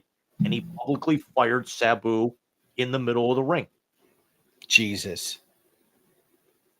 But just that legendary lead up to eventually Sabu versus Taz at Barely Legal in 96 was arguably one of the greatest lead ups to a pay-per-view I've ever seen over almost 30 years later. Yeah, that's one I remember you talking about in great detail. That entire pay-per-view in itself. Remember, I actually did a report on a magazine article from Pro Wrestling Illustrated for one of my journalism classes about that I show. I remember that. I remember you telling me about it. Jesus. God, that was a long time ago, dude.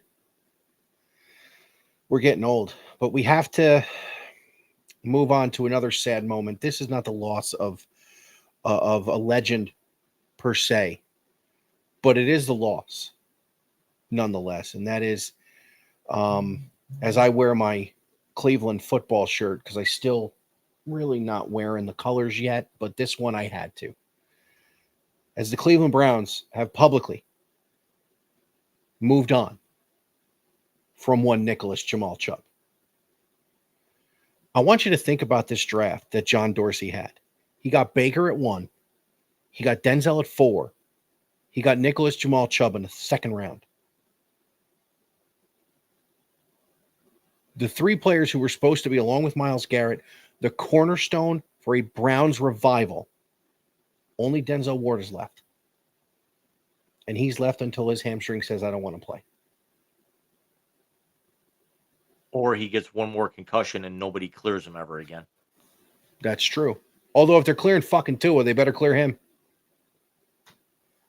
But this is a sad day in Browns Nation, James. Nicholas Jamal Chubb, of course, is the one player that no matter what was going on, you knew when he got the rock, he was going to pound it. Maybe 2 of the greatest runs in franchise history of people not named Jim Brown. Of course, the iconic Jim Donovan call of Chubba Wubba Hub. But my favorite touchdown is the one against Baltimore. Which if you don't, how can you actually talk about Chubba Wubba Hub and not actually say, did you see my handoff? I was a part of that. That was the best. Did you see my handoff in that inside veer? It was amazing. I was a part of that. But my favorite one was the one against Baltimore in week 1 the following year when Baker is running fucking hair on fire after him. I would love for him to land in Tampa, to be a backup back over there and play with Baker again. I could see it because let's keep in mind with Nicholas Jamal Chubb, he is 3rd on the Browns all-time rushing list in 6 seasons. Yeah. 6,843 yards, 51 touchdowns, which also puts him 3rd all-time. He was certainly not going to catch Leroy Kelly for 2nd. He was 23 touchdowns behind, but he was only, and even in a diminished role, he would have caught Leroy Kelly for 2nd because he's only trying to do the math here. He was 431 yards behind Leroy Kelly for 2nd. There's no way he was going to catch Jim Brown. No one's catching fucking Jim Brown. But half a season, he would have had 500 yards. Had he actually not broke his foot with 5 games to go last year, he could have shaved 200-300 more off of that. Of course, his probably most famous moment as a Brown is the screen pass that really put the icing on the cake in Pittsburgh in that playoff win in 2021. Had a great game against Kansas City in the divisional round that year. Had a great game against Kansas City to open the following season. I don't know if a lot of people remember, he was not the starter coming out of camp in his rookie year. The starter was Carlos Hyde. Correct. Hyde, of course, had 2 touchdowns against the Jets in that first win. And remember, what was Nick Chubb's first carry in the NFL? Didn't he go like 85 yards for a touchdown? It was 64 yards against the Raiders. The 85-yarder was later in the game, but his first game as a starter in the NFL, he breaks off 2 touchdowns. The Browns, you figure, would win and got absolutely screwed in the final minute. Oh, hosed. Easily one of the 3 worst hose jobs in Cleveland Browns history since '99. Yeah. The owner deciding to find a quarterback might be number 1. Well, I'm talking in-game hose jobs. Oh, okay. You don't mean franchise host jobs. Okay, cool. So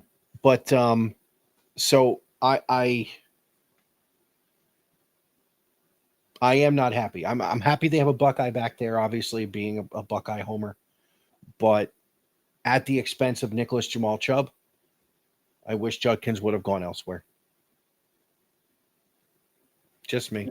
You hate to see your fan favorite move on, but from an organizational and let's also be honest, from a realism standpoint, I'm sorry, this had to be done. Unless And he also a actually was player going to take a standpoint. massive pay cut and take a diminished role, you had to know that this was going to happen. If it wasn't going to be this year, it was going to be next year. Yeah, and I think everybody did. And even for the player. I mean, Jim, who's left from the teams they said we're going to turn this franchise around? Is it just Denzel and Miles now? David Njoku. Okay. And they actually might have And drafted his eventual replacement. that kid's going to be good. Yes. Although, But did you see any of the video coming out of minicamp this weekend with Dylan Gabriel and Shadur Sanders? They both looked really good, even though they're barely in pads and they're just throwing, some out routes and some sidelines. Dylan Gabriel's got a lot of good touch on that ball. he does. But I suspect out of the two of them, the one who may push for the starting job is going to be Shador. There's part of okay. They brought this up on radio last week, namely Carmen and Lima, and then some of the other stations started picking up on it. Let's actually ask the question right now, because now with the idea of Chubb moving out, in the franchise kind of being in flux, but now headed in the right direction, we hope. In that quarterback room, who do you think of the four is the odd man out? Dylan Gabriel. Joe Flacco. I don't think so. You can't rely on a 40-year-old quarterback when you've actually got Pickett, who's 26 and has got starting capability, and 2 draft picks. I think Gabriel will be the practice squad, but I think Flacco will be the odd man out when the sun sets. Oh, during the season, absolutely. I believe Joe Flacco week 1 will be the starter. Unless Shadur or Pickett basically just wows everybody. Just exactly. And if anybody's going to wow anybody, it's going to be Shador. There's part of me that thinks that they may just rely on Pickett because of the fact that they traded a mid-round pick for him. That's true. And if you make Shador and Gabriel sit a year, especially now that the Saints have to punt on this year with Derek Carr retiring, you're not going to get Arch you're not going to get Arch unless you start Gabriel 17 games. And I don't think Arch is coming out anyway. But Jim, we said we were doing a short show. What do you say we get to everybody's favorite moment of the night? Well, we got one more quick thing, and I just noticed this going through. What's that? The National Strong Museum of Play announced inductees earlier today for the World Video Game Hall of Fame class of 2025. The 4 new games added to the Video Game Hall of Fame: Quake, Okay. Tamagotchi, Okay. Defender, Wow. and GoldenEye 007. Oh. Wow. The other finalists, Michael: Age of Empires, Angry Birds, Call of Duty 4, Modern Warfare, Frogger, Golden Tee, Harvest Moon, Mattel Football, and the original NBA 2K. Wow. How is Frogger not in there? How is Frogger not in there before how is Defender in there before Frogger? Granted, Defender deserves to be in there. And what sucks is some of my fondest memories growing up was Defender on the Atari 2600, which was the worst port of it ever. Yeah. But then again, I'm such a degenerate that I actually was one of the few people that liked E.T. on the Atari. I wasn't a fan. The game that killed the video game industry. Yeah. Hold on. Let's see if it's the right spot.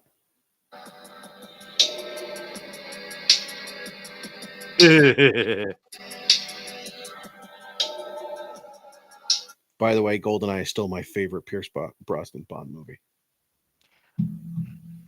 I never really was a huge Bond guy. I mean, especially newer Bond. I mean, if I watched a Bond movie, it was certainly a Roger Moore or a Sean Connery. I did too, but I remember when he was doing Remington Steele on NBC, and NBC would not let him out of his contract for the summer to go film the Timothy Dalton one, which was, I believe, License to Kill or A View to a Kill, excuse me. So Timothy Dalton got the two Bond movies, and then when Remington Steele ended, they finally got it worked out, and I was beyond excited to see him play James Bond. And we got some really good movies out of it, and we got Famke Janssen as Xenia on the top. Sorry, I'm just refreshing. 411 updated, and the tributes are coming in. And apparently, Taz did have one, and I'm just trying to see what it says here very quickly. Abyss, Bully Ray, yeah, Bully Ray and Devon, who worked with him a lot of years. Yeah. And it's still weird actually calling him Bully Ray instead of Bubba Ray. Yes, it is. Buh, buh, buh, buh, buh. That was hilarious. Fuego, James Drake, Masha, Cardona. Because Sabu only retired 2 years ago. Jesus. Athena, Lance Storm.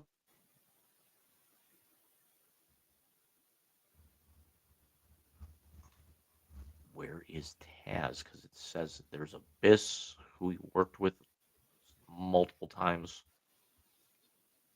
Joel Gertner. Who's that? The quintessential stud muffin. Jesus Christ. You don't remember Joel Gertner? The guy with Vaguely. the Dudley Boys. Well. Oh, yeah.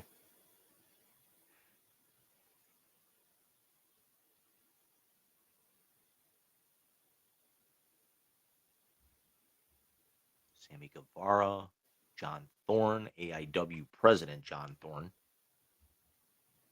GCW, Brett Lauderdale, CW Anderson, Matt Cardona again, Blue Meanie again, Sandman, Francine. Oh, by the way, Bud Black was fired after today's game, and they won. Okay. Okay, Taz put a video up. It's 2 minutes long. I will watch it afterwards, but apparently he's having a very difficult time getting through it. I can imagine. I imagine that they kind of reconciled in later years. I think it was kind of I think it was more along the lines of Sabu and Taz had that Warrior Hogan type thing that they were the top guys in ECW, and there was a lot of personal friction between them. And then just, after everybody had kind of moved on, because Taz has been retired as an in-ring performer for over a decade now because of neck and back injuries. I also think he just had his knee or his hip replaced in the last couple of months. Yeah. Only I mean, missed, is anybody and do only any of these missed like guys 2 actually? weeks of TV. Yeah, I mean, do any of these guys actually keep the rivalries going that aren't named Jesse Ventura and Hulk Hogan? There's some guys out there that, that still hold those grudges to a very, very long extent. You know what? Actually, I was watching earlier today the life and times and the history of the Wolf Pack. Jesus. There's some. I mean, now that they've added the WCW library to the YouTube channel, WWE is putting up some really good shit on YouTube. I definitely Oh, recommend yeah. going back and watching that because apparently there was a nearly 10-minute backstage brawl between Sting and Bret Hart after Sting had joined the Wolf Pack and Hart had joined up NWO Hollywood. And I'm like, this is a damn good brawl. And how do I ever miss this? Oh, wait, yeah, that's right. it was after the tide had shifted and WWE had taken over the ratings. Yeah. Because when everybody went faction in WCW, the only independent was fucking Goldberg and DDP. And remember, there was a lot of talk of Goldberg being recruited by the Wolfpack. Yeah. And that's when it got stupid. What got stupid and what was also kind of the nail in the coffin was first of all the finger poke of doom, but also Goldberg going heel for all of about 6 weeks, If that. It's not the full turn like Cena's done, but it was interesting. Well, James, I believe there's only one thing left for us to do this evening. win the whole fucking thing. That's the conversation I'm having in the Cavs locker room. Would you shut up and just push the button already? No, God! No, God, please, no! No! No! No! It's the YZ Translator on the Wise Guys Sports Show. I'm forever unclean.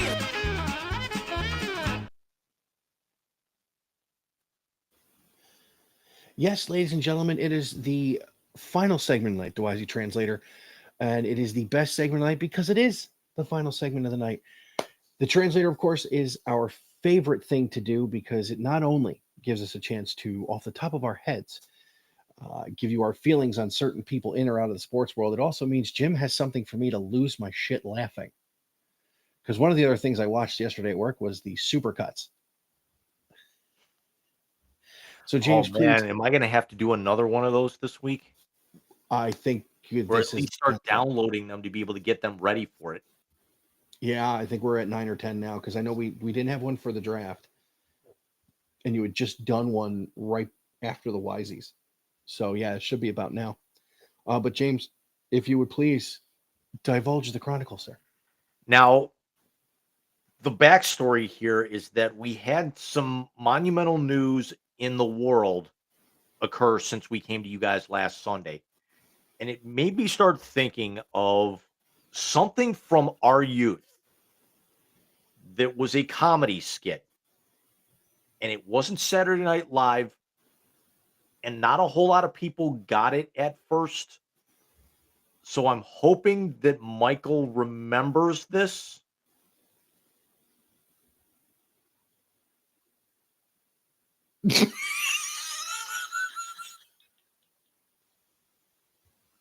God, Pope. All over my nice white suit and the Pope full of beer and in it. So, for reference, that is a legendary skit from the Kids in the Hall. Yes. The Kids in the Hall, James. What else was Kids in the Hall? Michael, I'm pinching your head. I crush your face. I crush my head. I pinch your face.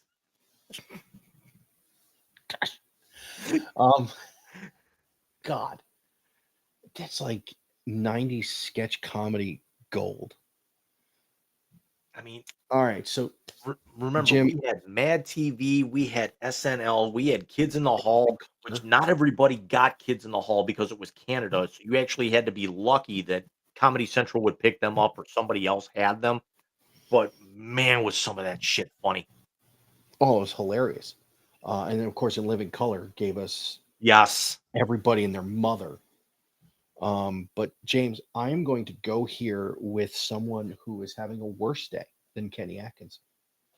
And your first name in tonight's YZ Translator is now former Colorado Rockies skipper Bud Black.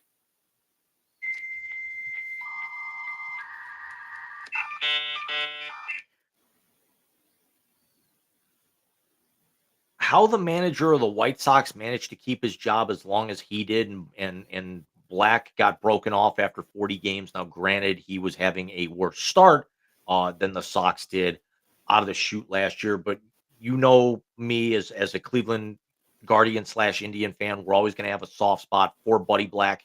For all the great outings he had during those with those '90s teams. Um, but I'm hoping this is something where he's going to land somewhere. Is it going to be another managerial job?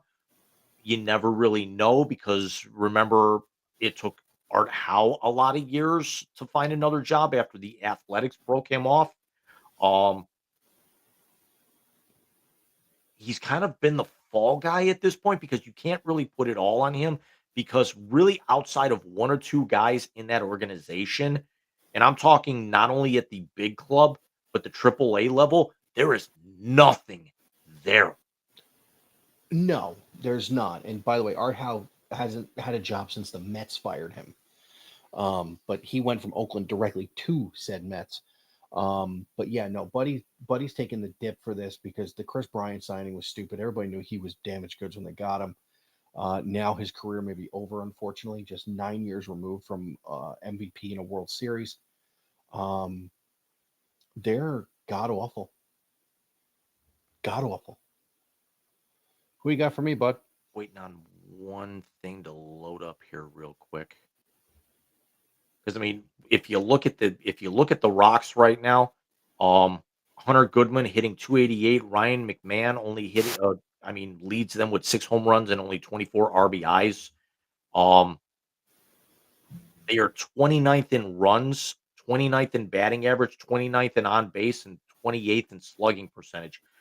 I may actually, since I don't have to get up tomorrow morning, I'm actually going to research that really quick as to who could be worse. The Angels. Michael, Was hurt again. Michael, your first name in the YZ translator, we brought him up very, very briefly in the last segment. I'd like to kind of get your thoughts on him. It is now newly retired New Orleans Saints quarterback Derek Carr.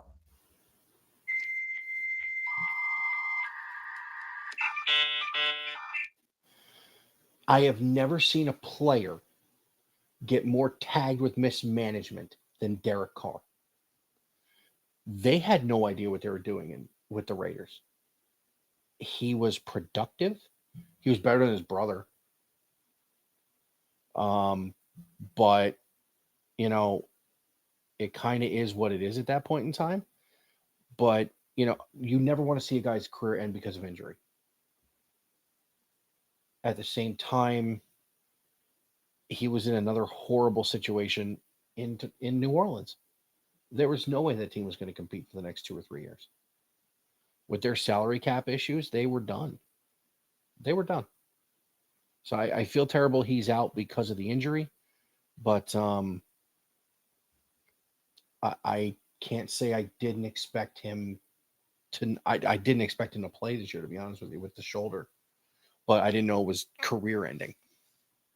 Can we actually say though that the saving grace for him and kind of how apropos is that, not being the religious man that I am, that he originally kind of made the announcement at a church sermon back in February or January or something like that. But how apropos is it a blessing for him that when he's walking away, it's because of a shoulder and not like some sort of other medical condition or a knee or he shatters his femur or shatters his tibia or a foot injury or something. He's still going to be able to, and at 35, 36 years old, he's still got a lot of life in him. He could definitely latch on as a quarterback coach or transition to, an offensive coordinator in a few years.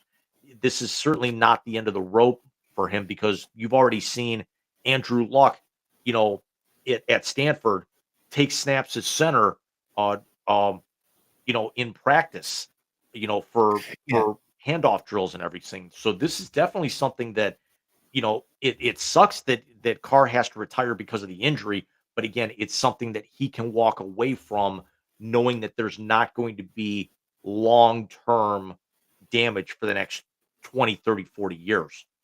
No, absolutely. I could see him going back to Fresno State and taking the same position that Andrew Luck has at Stanford. That could be very interesting. Because David's on TV. I like where your head's at there. David's on TV, and he's doing very well on TV. I don't think Derek's going to go there. I think Derek would go back to Fresno State and be the quote unquote GM of the football program. He seems to me like that type of guy. Because Fresno is Fresno still Mountain West, or did they go Pac-12? If they haven't gone Pac-12, they're going to go Pac-12. Not Pac-12, Big 12.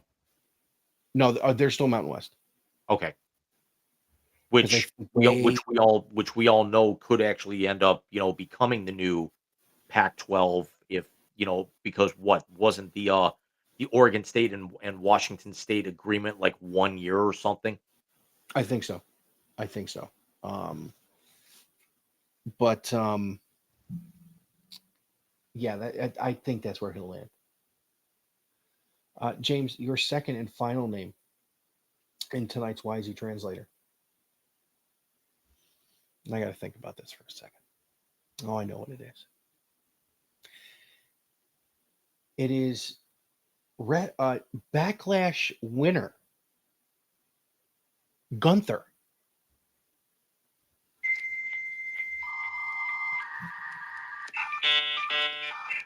I did not watch the pay-per-view, although it was great that he beat McAfee. That there's no way, shape, or form that McAfee should have won that. And I kind of like where they have the, I would like to kind of see him run roughshod a little bit here. I think really all that I saw from Backlash, or at least the highlight of Backlash for me, was Randy Orton, delivering like 19 RKOs consecutively or something. That was cool. But did you see how that match ended? I mean, listen, he's always going to be Walter for me, because of how long I followed his career, and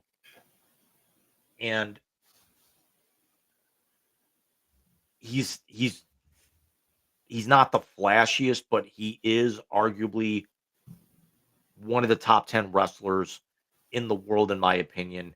And I kind of hate the fact that so soon after losing the world title in one of the better builds, that they kind of actually did his first match after dropping that title, and yet we still haven't seen Cody Rhodes since WrestleMania. Was kind of a blow-off comedy act like McAfee. So Yeah, it's going to no, I be very gotcha. interesting to see where they go from here with him, especially with, if he keeps tormenting announcers, according to the storyline. Yeah, that's basically why they did that, because McAfee's the only announcer who could get in there and actually give him a decent anything. I will say this: the fact that R-Truth was the person who interfered on John Cena's behalf was hysterical. Who you got for me to slam the door, bud? Speaking of slamming doors, it may not be a door, but it's funny that you actually said just what you did, because Michael, your second name in the YZ translator, he had his heart broken at the very, very end of the show, or even the post show during Backlash. It is indeed R-Truth.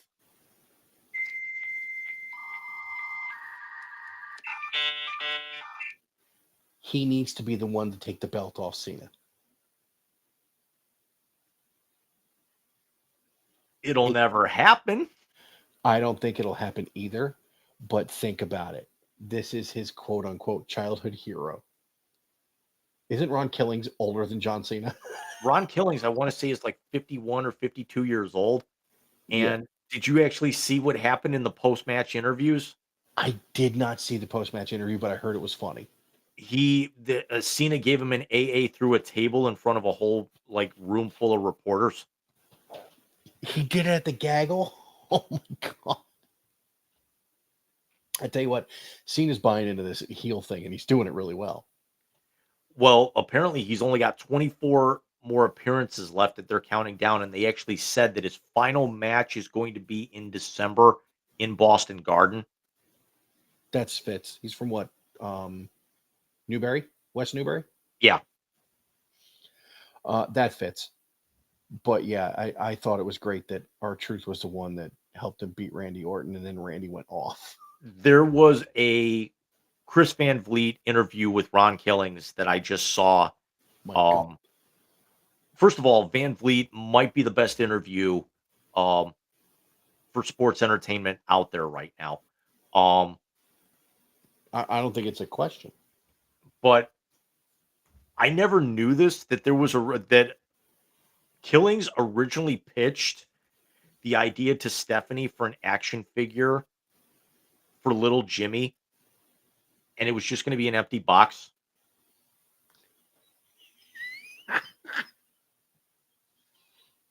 And Stephanie giggled and looked back and was like, "Ron, we can't do that. We got to put something in the box, man. That's hilarious. That's brilliant. But we got to put something in the box." Yeah, we really do. That that might be one of the funniest fucking stories I've ever heard. And the fact and I think the other one was that where um Vince caught Killings smoking backstage and you're not allowed to smoke backstage. And he actually said, "Okay, you're going out to the arena and you're doing that." And then that's uh he when he was teaming with Miz the first time as they were heels and he blew smoke on Cena and then Vince fined him $20,000 Jesus Christ. and Killings never paid it. No. I still think my favorite Vince fine story is when he fined Undertaker and Triple H for bleeding at the one pay-per-view. And Taker thought they'd get away with it because he was married to his kid. Yeah. Well, James, in our best effort, we still went 2 hours. So we will come to you guys next Sunday night, May the 18th. Same bat time, same bat channel, episode 111. And it'll be our final episode of the month because we're going to take Memorial Day weekend off. It we just it, we would like to have the nice little three, maybe even 4-day weekend. It'll be the Indy 500. I have an AEW pay per view that night. I think it's going to be Double or Nothing that night. I won't be around for it. We're not going to go Saturday. But it'll be just I'll be in Palm Coast anyway. I ain't doing shit that weekend for obvious reasons. Yeah, no, Bobby's last day of school is the 23rd, and we will head down to my in-laws on that night and spend a long weekend in North Florida.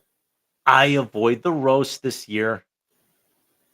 I told Steph that's why you didn't want to do an episode. I just thought of that. If you don't think I won't get you the first weekend of June, you're stupid. By the way, 129-109 was the final. How many starters did they bench? Probably all of them. But yes, we will see you guys for the 18th, our final broadcast of the month of May. We will have probably wraps on a couple of series in the NBA and the NHL. We will also have for you the translator. Obviously, anything else comes up in the interim, we will get to it. But then when we hit June, because we're on June 1st, we're going to be face first into. We're coming to the All-Star break in baseball. We are 45 days from training camp opening in the NFL. Right, and we also have to sit back and plan this out. I think over the Memorial Day break, Mike and I are going to plan this out because we're going to have our annual summer vacation coming up where we're going to take a couple of weeks off just to be able to recharge the batteries, enjoy the summer, and just figure out where we go because it's not like we're going to have the Cavs in the finals to really worry about, after Tuesday at this point. Don't say that yet, dude. I have put it into the atmosphere. Rusty cunt bucket. Don't fucking do that. Okay, if I'm going to fuck with somebody, I'm going to.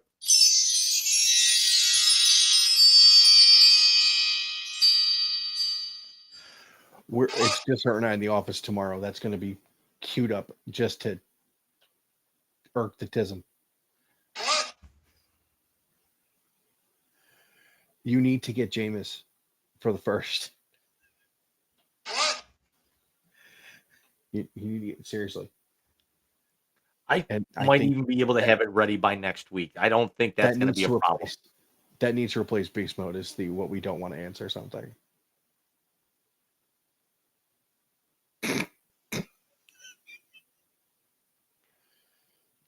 Might be the last time we get to play it, but I'm here so I won't get fined. And we will see you next week, so we won't get fined. good Have a night, good everybody.